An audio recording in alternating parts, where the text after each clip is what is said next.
मैत्रिणींनो, उन्हाळ्यामध्ये उसाचा रस भरपूर प्रमाणात मिळतो, तर त्याच्यापासून आपण गूळ बनवायला शिकवणार आहोत.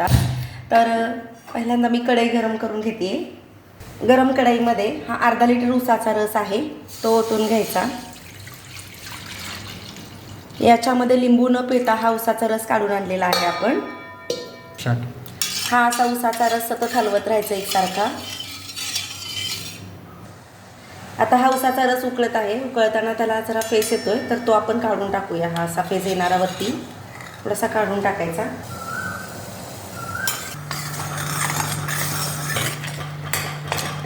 आता आपला हा रस रसापासून उसाचा गूळ तयार होत चाललेला आहे.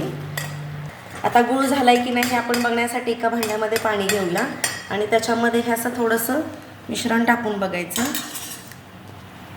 हे पातळ आहे, त्यामुळे अजून झालेला नाही आहे आपला गूळ तयार. आता आपण पुन्हा एकदा चेक करून बघूया की गूळ आपला झालाय की नाही तयार.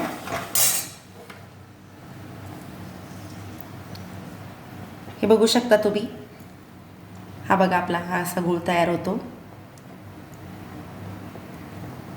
आता हे असं मिश्रण तयार झालेलं आहे. आता आपण शेगडी बंद करून घेऊया. 5 मिनिटं असं हलवत राहायचं आणि असं हलवल्यानंतर ह्याचा मोल्ड आहे आपला रबडी, तर त्याच्यामध्ये आपण हे गुळाचं मिश्रण तयार केलेलं ओतून घ्यायचं आहे. हे असं ओतून घ्यायचं आणि असा हा मोल्ड एकदा हलवून घ्यायचा. असा तयार झालेला गुळाचा मोल्ड आहे हा आपण 10 मिनिटं फॅन खाली ठेवूया. आता 10 मिनिटं ठेवल्यानंतर हा असा गूळ तयार झालेला आहे आपला. आपण काढून घेऊया.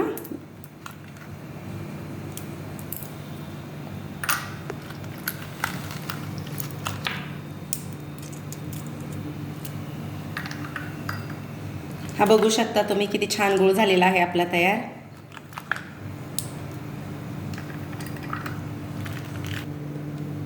हा बघा, गूळ तयार झालेला आहे आपला. कोणताही केमिकल न वापरता घरच्या घरी हा उसाच्या रसापासून आपण गूळ तयार केलेला आहे.